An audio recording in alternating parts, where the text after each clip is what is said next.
एक गांव की नदी के किनारे जाबाज रहता था। जाबाज का बेटा बबलू और बहू बबली की सड़क हादसे में मृत्यु हो गई थी। इस वजह से उनकी बेटी पीलू को जाबाज बहुत प्यार से पालता पोसता था। जाबाज नदी से मछलियाँ पकड़ कर लाता था, उन्हें बाजार में बेचता था और उन पैसों से वो पीलू की पढ़ाई का खर्चा और घर का खर्चा चलाता था। पीलू अब बड़ी हो गई तो जाबाज उसे बोला, पीलू तू अब बड़ी हो गई है और मैं बूढ़ा हो चुका हूँ। मैं तुझे मछलियाँ पकड़ना सिखा देता हूँ। पता नहीं कब तक मैं इस दुनिया में हूँ। कम से कम तुझे तेरे पैरों में तो खड़ा कर दूँ, उसके बाद तेरी शादी करवा दूँ बस। दादाजी आप मेरी चिंता मत कीजिए, मैं पढ़ लिख कर कुछ न कुछ काम कर ही लूंगी। लेकिन जल्दी ही जाबाज की तबीयत खराब हो जाती है और वो बिस्तर में पड़ जाता है। मैं मछली पकड़ने का काम करूंगी दादाजी। बेटी मछली पकड़ना इतना आसान नहीं है। लेकिन पीलू फिर भी मछली पकड़ने के लिए नदी में जाती है, मगर उस दिन उसे मछली नहीं मिलती है। पीलू इसके बाद मजदूरी का काम करने का कोशिश करती है, लेकिन वो भी नहीं कर पाती है। किसी दुकान में सेल्स गर्ल का काम करने के लिए ज्वाइन करती है, लेकिन वहाँ से भी उसे निकाल दिया जाता है। क्या हुआ बेटी, तू इतनी उदास क्यों है? दादाजी मैं कोई भी काम नहीं कर पा रही हूँ, आप मुझे मछली पकड़ना सिखा दीजिए ना, लगता है वही मेरे लिए ठीक रहेगा। ठीक है। फिर जाबाज पीलू को नदी के किनारे लेकर जाता है। देखो पीलू, मैं तुम्हें एक राज की बात बताने जा रहा हूँ। अब तक तुम्हें इसलिए नहीं बताया क्योंकि मैं नहीं चाहता था कि तू वो काम करो जो तुम्हें पसंद नहीं हो। ये एक खानदानी राज है जिसकी मदद से हम मछलियाँ पकड़ते हैं। ऐसा क्या राज है दादाजी? मछली पकड़ने के लिए मैं नूडल्स का इस्तेमाल करता हूँ। फिर जाबाज पीलू को नूडल से मछली पकड़ना सिखाता है। इस तरह से थोड़ी सी प्रैक्टिस के बाद पीलू मछली पकड़ने लगती है। इसके बाद पीलू खुद से मछली पकड़ने आ जाया करती थी। दादाजी देखिए, मैं ये पैसे कमा के लाई हूँ आज की मछली पकड़ने से। वाह बेटी, ये तो बहुत बढ़िया बात है। फिर पीलू की शादी जाबाज अपने दोस्त के पोते से करवा देता है और पीलू और उसका पति मछलियों का बड़ा सा कारोबार शुरू कर देते हैं। अब पीलू अपने परिवार में हंसी खुशी रहने लगती है। लकड़ी गांव में पीलू नाम की गरीब चिड़िया रहती थी। उसको इंजीनियरिंग का काम देखना बहुत पसंद था। जब भी कोई अपना नया घर या दुकान बनाता था, पीलू उसे देर तक देखती थी। एक दिन हरिया कंस्ट्रक्टर उसको अपने पास बुलाता है और कहता है, पीलू चिड़िया, तुम्हें मैं बहुत दिनों से देख रहा हूँ।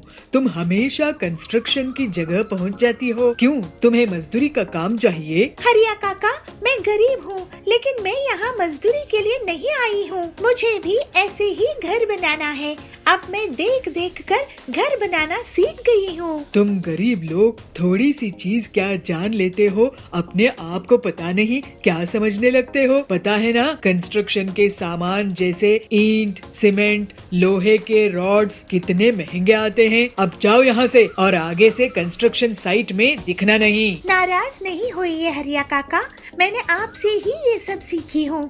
आप एक दिन मुझ पर गर्व करेंगे। ऐसा कहकर पीलू अपने घर चली जाती है। उसके घर में बीमार पिता टिल्लू और बूढ़ी माँ बबली रहते थे। पीलू कहाँ चली गई थी? अरे कहीं मजदूरी कर, कुछ काम कर। घर की हालात कितनी खराब है। अभी कड़क सेठ आए थे और घर खाली करवाने की धमकी देकर गए हैं। अगर हमने उन्हें किराया नहीं दिया तो हम बेघर हो जाएंगे। माँ तुम चिंता मत करो, मैं कुछ न कुछ करती हूँ। फिर पीलू सोच में पड़ जाती है कि वो अपना घर कैसे बनाए, क्योंकि कंस्ट्रक्शन के सामान खरीदना उसकी हैसियत के बाहर था। मैं कंक्रीट के घर नहीं बनाऊंगी, मैं इको फ्रेंडली बैम्बू का घर बनाऊंगी। फिर पीलू जंगल में बैम्बू ढूंढने निकल जाती है और उसे एक जगह बहुत से बम्बू मिल जाते हैं। पीलू उन्हें काट कर एक खाली जगह इकट्ठा कर लेती है। इसके बाद पीलू एक एक बम्बू को जोड़ जोड़ कर एक घर तैयार करने लगती है और 2 ही दिनों में वो एक छोटा सा घर तैयार करने। फिर पीलू उस घर को हरिया काका को दिखाती है। हरिया काका, कैसा लगा आपको मेरा ये बम्बू का घर? पीलू, तुम तो बहुत ही तेज दिमाग की हो। लेकिन ये तुम घर बेचोगी किसको? काका, ये घर मैं अपने माता पिता के लिए बनाई हूँ। हमारे पास किराया देने के लिए पैसा नहीं है, हमें अपना किराए का घर खाली करना पड़ेगा। मैं तुम्हारा ये बम्बू का घर बिकवा दूंगा, तुम ऐसे ही और भी घर बनाओ, इससे तुम उधार खत्म कर सकोगी।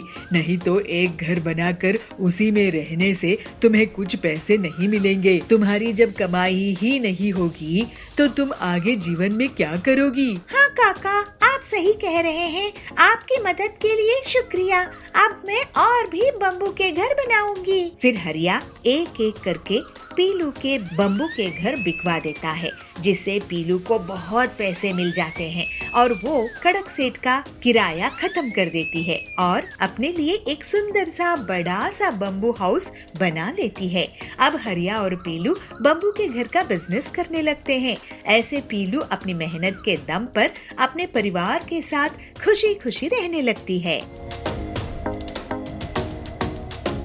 हीरापुर के जंगल में पीलू अपने पति बबलू के साथ रहती थी। वो दोनों पति पत्नी पंक्चर बनाते थे। ऐसे ही एक दिन टिल्लू उनकी दुकान में पंक्चर बनवाने के लिए आया। अरे मैडम, आप पंक्चर बना रही हैं? हाँ भाई साहब, मैं औरत हूँ तो क्या पंक्चर नहीं बना सकती? आप फिक्र ना करें, हम लोग बहुत अच्छे से पंक्चर रिपेयर करते हैं, आपको शिकायत नहीं होगी। ये तो बहुत खुशी की बात है। टिल्लू के जाने के बाद आज का दूसरा ग्राहक था ये।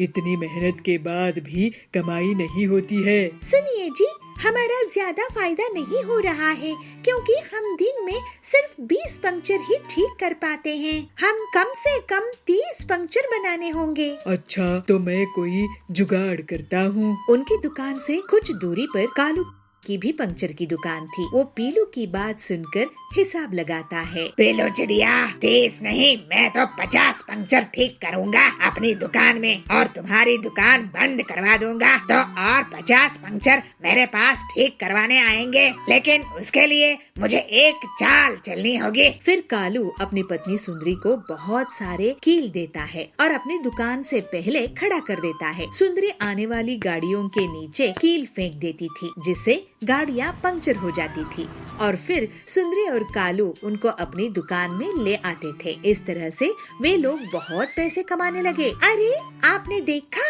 कि कालू कैसे लोगों की गाड़ियाँ पंक्चर करके उन्हें ठीक करता है और पैसे कमा रहा है। हाँ, ये बहुत गलत कर रहा है, एक दिन बहुत पछताएगा। लेकिन पीलू और बबलू के पास ग्राहक बहुत कम हो जाते हैं। इस बीच बबलू, पीलू, पीलू भाभी, ये देखो मैं आप लोगों के लिए क्या लाया हूँ। ये है ऑटोमेटिक पंक्चर बनाने की मशीन, लेकिन इससे आप लोग दिन में 100 पंक्चर बना सकोगे। लेकिन हरिया भाई, हमारे पास तो आजकल 10 ग्राहक भी नहीं आते हैं। फिर पीलू हरिया को कालू और सुंदरी के बारे में बताती है। तुम अपनी ईमानदारी मत छोड़ना, बाकी ऊपर वाले के हाथ में है। मैं आज से स्कूल और ऑफिस में लेटर देके आऊंगी कि हमारे यहाँ ऑटोमेटिक पंक्चर बनाने की मशीन है और जो ग्राहक आएंगे उसे हम 50% डिस्काउंट देंगे। ऐसे पीलू सोचती है। आइडिया तो अच्छा है पीलू, कम से कम खाने के लायक पैसे तो आएंगे, नहीं तो कालू ने तो हमारी दुकान बंद ही करवा दी है। क्यों बबलू, ये मेरी नई कार कैसी लग रही है? सुनो, दुकान बंद करके तुम मेरे नए घर आना। बबलू, पीलू, देखना हमारी दीवार जितनी टीवी है, डबल डेकर फ्रिज है और सुंदरी के पास तो गहने भी है। तुम्हारी तरह गरीब नहीं है हम लोग। जाओ कालू जाओ, हम ईमानदार थे, हैं और रहेंगे। इसी तरह कुछ दिनों के बाद तेज रफ्तार से बड़ी सी गाड़ी आ रही होती है। सुंदरी ये देखकर सोचती है, अरे इतनी बड़ी कार, इनसे तो 1000 रुपए लूंगी पंक्चर ठीक करने का। और वो कार के नीचे कील फेंक देती है। कार डगमगाते हुए रुक जाती है। जैसे ही कालू और सुंदरी उसके पास जाते हैं, उसके अंदर से डाकू डाकू निकलते हैं। मैंने देखा कि तूने हमारी गाड़ी की पंचर की थी। डाकुओं से चोरी, अभी हम तुम्हारा घर लूटेंगे। फिर वो डाकू कालू के घर से रुपये, गहने और फिर कालू की कार चुराकर भाग जाते हैं। हाय, हम लुट गए, बर्बाद हो गए। सारी चोरी की कमाई चोरी हो गई। अब आगे से कसम खाते हैं ऐसा नहीं करेंगे। कालू कसम खाता है तो हमारी दुकान बंद करने चले थे, खुद ही दुकान लूट बैठे। इसके बाद पीलू और बबलू अपनी मशीन से पूरे जंगल के लोगों की गाड़ी का पंक्चर ठीक करते थे और जल्दी ही वो लोग बहुत अमीर हो गए। फिर दोनों पति पत्नी खुशी खुशी ईमानदारी से रहने लगे।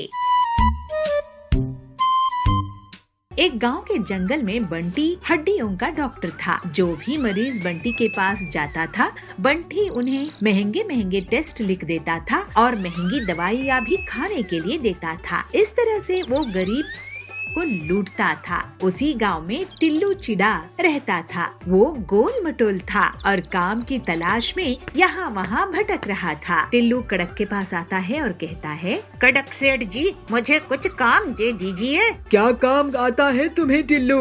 मुझे हाथ खींचना, पैर मरोड़ना और गर्दन घुमाना आता है। अरे इन सब चीज का हमें क्या जरूरत? तुम्हें खाता लिखना आता है क्या? गाड़ी चला सकते हो या घर की सफाई कर सकते हो? क्या तुम माली का काम करोगे? क्या कर सकते हो बताओ? नहीं कड़क जी, मुझे इसमें कुछ नहीं आता है। मेरे दादाजी ने मुझे मालिश करना सिखाया था, बस वही आता है। ये सुनकर कड़क बहुत हैरान होता है और उसका सिर चकरा जाता है। टिल्लू तुम जाओ और कूली का काम करो, मेरे पास तुम्हारे लिए कुछ नहीं है। ये सुनकर टिल्लू थोड़ा दुखी होता है। फिर वो मजदूरी का काम करने लगता है। उससे जो पैसा मिलते थे वो सिर्फ खाने के खर्च हो जाते थे। एक दिन टिल्लू बंटी के हॉस्पिटल के सामने से गुजर रहा था तो वो कुछ सोचता है और उस हॉस्पिटल में चला जाता है। सर, मुझे आपसे कुछ बात करनी थी। पहले फीस जमा करो। नहीं सर, मैं आपसे ये कहने आया था कि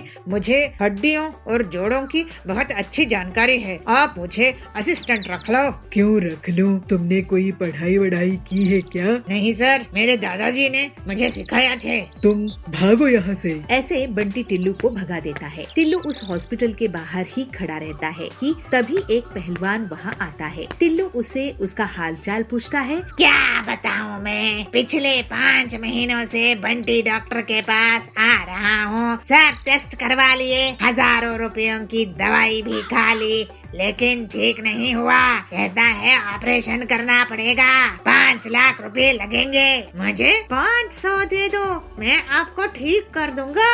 अच्छा, एक बार तुम्हें भी आजमा कर देख लेता हूँ। इसके बाद टिल्लू उस पहलवान के घर जाकर उसकी गर्दन और पीठ की मसाज कर देता है और वो पहलवान बिल्कुल ठीक हो जाता है। अरे वाह टिल्लू, तुम तो कमाल की मसाज करते हो। मैं तुम्हें 500 नहीं 5000 दे दूंगा। तुम अपनी मसाज की दुकान खोल लो।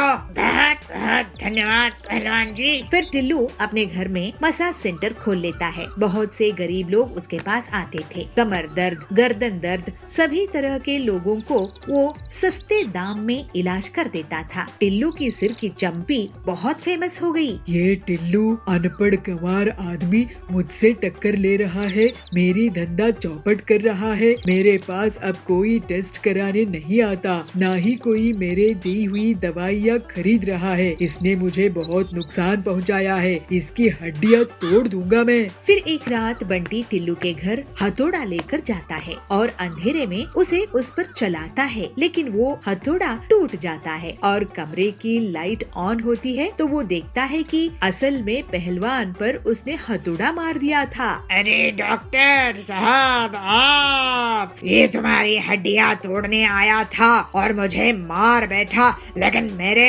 लोहे जैसे शरीर से इसका हथौड़ा टूट गया। मैं टिल्लू के पास मालिश करवाने के लिए रुका था, इसके मारे से नींद आ गई। अब तुम्हारी हड्डियाँ कौन जोड़ेगा, चोर उचक्के डॉक्टर बंटी। बंटी की बहुत बुरी तरह से पिटाई हो जाती है, उसकी हड्डियाँ टूट जाते हैं। उसके गरीबों को लूटने की लालच का सबक मिल गया और टिल्लू अब हर किसी की इलाज में मदद करता था। इस तरह से टिल्लू को अपनी मेहनत का अच्छा फल मिलता रहता है। भोलापुर के जंगल में गरीब किसान पीलू रहती थी। वो दुर्गा जी की बहुत बड़ी भक्त थी। हर दिन दुर्गा जी की आरती करती थी और उन्हें खुशबू वाली अगरबत्तियाँ और लाल फूल भेंट करती थी। इस बार मैं जामुन की फसल उगाऊंगी और माँ दुर्गा देवी को उन जामुनों का भोग लगाऊंगी, लेकिन उसके बीज और पानी के लिए मुझे पैसे उधार लेने होंगे।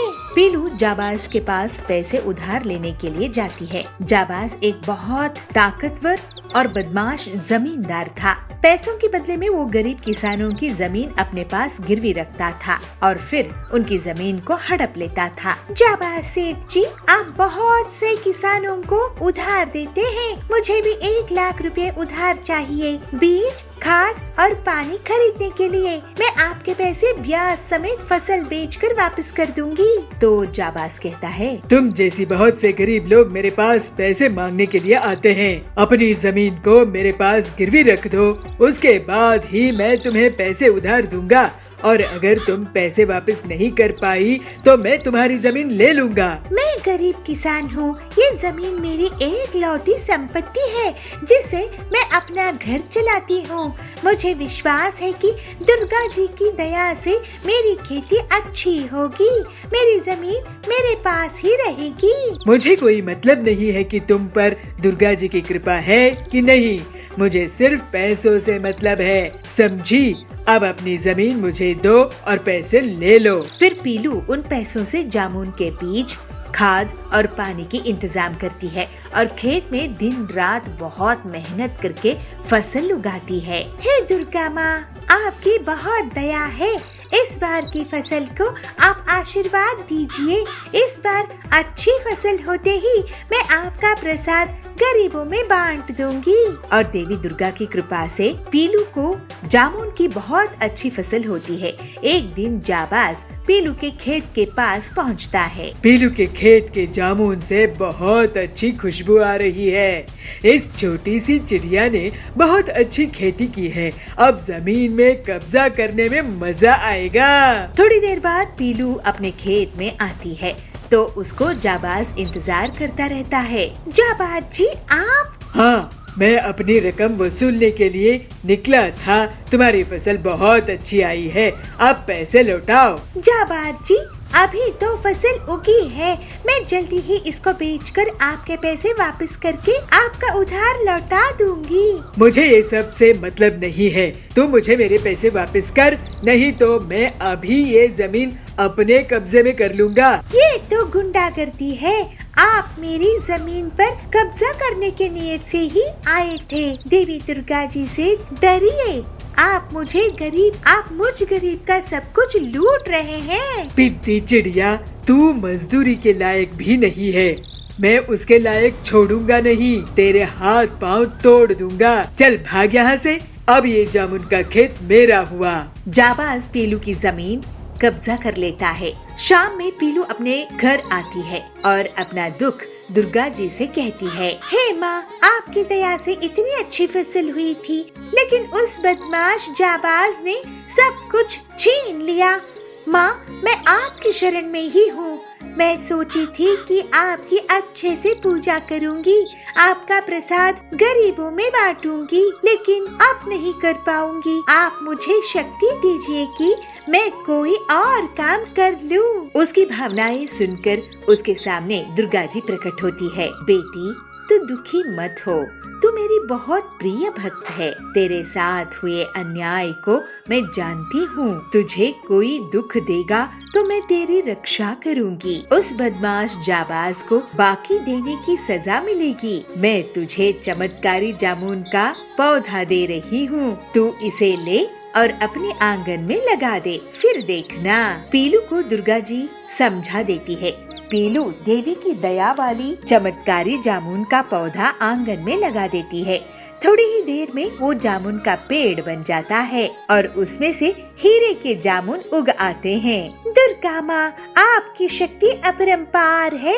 आपकी जय हो माँ। पूरा गांव पीलू के चमत्कारी पेड़ के बारे में बात होने लगती है, जिसको सुनकर जाबाज पीलू के घर दौड़ता है। वाह, ये तो हीरों के जामुन है, ये तो चमत्कारी है। पीलू, मैं तुम्हारी जमीन वापस कर दूंगा, बस उसके बदले में ये हीरों का पेड़ मुझे दे दे। जाबाज, तुम बहुत लालची हो।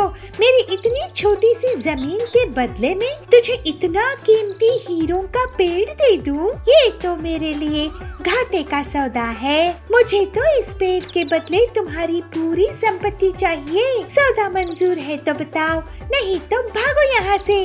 अरे, तुझे तो बहुत हिम्मत आ गई है। सब माँ दुर्गा जी की दया है।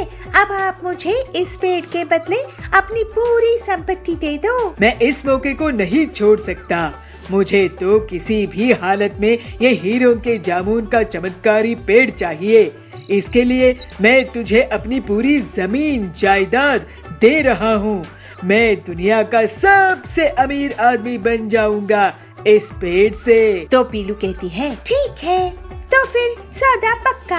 आपकी पूरी संपत्ति के बदले में ये पेड़। ये ले मेरी पूरी जायदाद की कागजात, अब से ये तुम्हारे हो गए। फिर जाबाज अपनी पूरी संपत्ति, अपनी पूरी जमीन और दूसरों की ली हुई जमीनें, पूरी जायदाद, गाड़ियाँ, हवेली पीलू के नाम कर देता है और उसे वो पेड़ ले लेता है। जाबाज जिन जिन लोगों की जमीन हड़पा था, उन सभी को पीलू बुला बुला कर जमीन वापस कर देती है।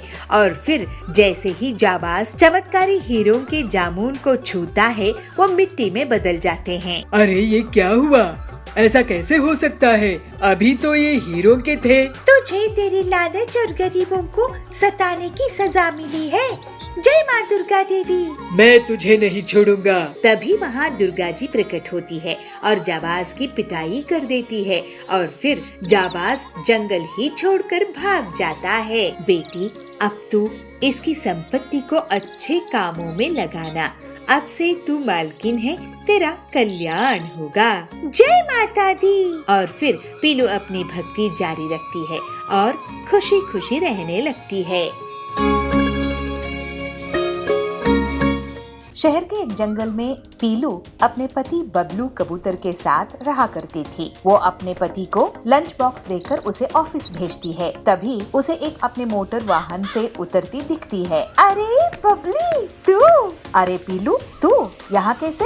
बबली, मैं और मेरे पति इस घोंसले में किराए से रहने के लिए आए हैं। अच्छा, चल मैं अब घर के अंदर चलती हूँ। मुझे इतनी देर धूप में रहने की आदत नहीं है। मैं तो एसी में ही रहती हूँ। अच्छा, लेकिन स्कूल में तो तू हमेशा बाहर धूप में ही खेला करती थी। स्कूल की बात अलग थी। अब मैं अमीर घर में शादी होके आई हूँ। मुझे धूप बिल्कुल सूट नहीं करती है। दूसरे दिन पीलू बबली के घर अचार लेकर जाती है। बबली, ये देख, मैं तेरे लिए आम का अचार लेकर आई हूँ। इसे मेरी सास ने बनाया है, वो भी घर में। अरे, ये ऑयली अचार मैं नहीं खाती हूँ पीलू। ये सब गांव में चलता होगा, मेरे यहाँ नहीं। इसे तू वापस ले जा। पीलू उदास होकर कहती है, ओहो बबली, तेरी लाइफस्टाइल तो बहुत बदल गई है। चल ठीक है, मैं अब चलती हूँ। ऐसे कहकर पीलू वापस अपने घर चली जाती है। ऐसे ही कुछ दिनों बाद करवा चौथ का त्योहार आता है। पीलू अपने पति से कहती है, बबलू जी, मैं ये साड़ी करवा चौथ में पहनूं तो कैसी लगेगी? पीलू, तुम भी क्या सोचती होगी कि कैसा पति मिला है, किराए के घर में रखा है, नई साड़ी भी नहीं दिला सकता। लेकिन क्या करूं, मेरी तनख्वाह इतनी कम है कि महीना पूरा होने के पहले ही सारा पैसा खत्म हो जाता है। काश इस त्योहार में मैं तुम्हें कम से कम एक अच्छी साड़ी दिला पाता। बबलू जी, आपका प्यार ही मेरे लिए असली दौलत है। आप चिंता मत करो, सब ठीक हो जाएगा। तुम सच में बहुत अच्छी हो पीलू। ये लो 1000 रुपए और इससे करवा चौथ का सामान ले आना। ठीक है जी, मैं पूजा का सामान ले आऊंगी। शाम में पीलू के घर बबली आती है। पीलू, आज करवा चौथ मनाने के लिए सभी बंगलों में आ रही है, तो भी आ जाना। मेरे बंगलों की छत से चांद साफ साफ दिखता है। तुम लोगों की छोटे छोटे घोंसलों में शायद वो सही से निकलेगा नहीं, फिर तुम लोग भूखी रह जाओगी। अगर सब आ रही है तो मैं भी आ जाऊंगी बबली। अब मैं चलती हूँ, मुझे तैयारी करने के लिए पर्सनल स्टाइलिस्ट आने वाली है। वो 50,000 ले रही है मुझे स्टाइल करने के लिए। तुम लोग तो खुद से तैयार हो जाना। रात में सभी बबली के बंगलों में पहुंच जाती है। पीलू भी वहां जाती है। अरे वाह बबली, तुम्हारी साड़ी तो बहुत ही अच्छी लग रही है। ये मेरे मुंबई जंगल के पर्सनल फैशन डिजाइनर ने मुझे डिजाइन करके दिया है। और तेरी मेहंदी, उसकी डिजाइन भी कमाल है। ये 25,000 की है। तुम्हारी मेहंदी के खर्च से हमारा पूरा घर ही चल सकता है। सब हंसने लगते हैं। चलो अब चांद निकलने वाला ही है, लेकिन मेरे पति नहीं आए हैं। उनके हाथों से मैं फिल्टर्ड वाटर पीऊंगी, उसके बाद ही अपना व्रत तोड़ूंगी। एक के बाद एक सभी चिड़ियाएं अपने पति का चेहरा चांद के साथ देखकर साथ ही व्रत पूरा कर लेती है। पीलू भी बबलू के साथ व्रत पूरा कर लेती है, लेकिन बबली के पति अभी तक नहीं आते हैं। फिर सभी अपने अपने घर चली जाती है। देर रात को पीलू बबली को फोन लगाती है। अरे बबली, फोन क्यों नहीं उठा रही है? उसके पति घर आए कि नहीं? ऐसे कहते हुए वो अपने पति के साथ बबली के घर जाती है। वहाँ वो देखती है कि बबली अपने हॉल में बेहोश पड़ी हुई है। फिर पीलू तुरंत ही डॉक्टर को फोन लगाती है। इन्हें तो डिहाइड्रेशन हुआ है, इन्हें मैं एक इंजेक्शन देता हूँ, इससे इनकी हालात संभल जाएगी। इनके पति को जल्दी से बुलाओ। फिर बबलू तुरंत ही बबली के पति के ऑफिस पहुंच जाता है और उन्हें पूरी बात बताता है। वो दोनों जल्द से जल्द घर वापस आते हैं। आप कहाँ रह गए थे? आपका फोन नहीं लग रहा था। बबली, तुमने मुझे बताया ही नहीं कि आज तुमने करवा चौथ का व्रत रखी है। चलो अब जल्दी से अपना व्रत पूरा कर लो। फिर पीलू की मदद से बबली अपना व्रत पूरा कर लेती है। बबली, तुमने भाई साहब को व्रत के बारे में क्यों नहीं बताया? मैं फैशन और मेकअप में इतना ध्यान ही नहीं दी कि मुझे इन्हें बताना था, याद ही नहीं रहा। पीलू, तुम्हारी सादगी से मैं सीखूंगी कि इतने कम पैसों में भी कैसे अच्छे से रहते हैं। अब मैं अपनी दौलत के लिए इतनी घमंडी नहीं रहूंगी। उसके बाद से बबली सुधर जाती है और सादगी से अपना जीवन बिताने लगती है। बहुत समय पहले की बात है। चिंटू नाम का एक खरगोश अपने मम्मी पापा के साथ रहता था। चिंटू के मम्मी पापा बहुत ही गरीब थे। वो जैसे तैसे चिंटू को पढ़ा रहे थे। चिंटू तीसरी क्लास में पढ़ता था।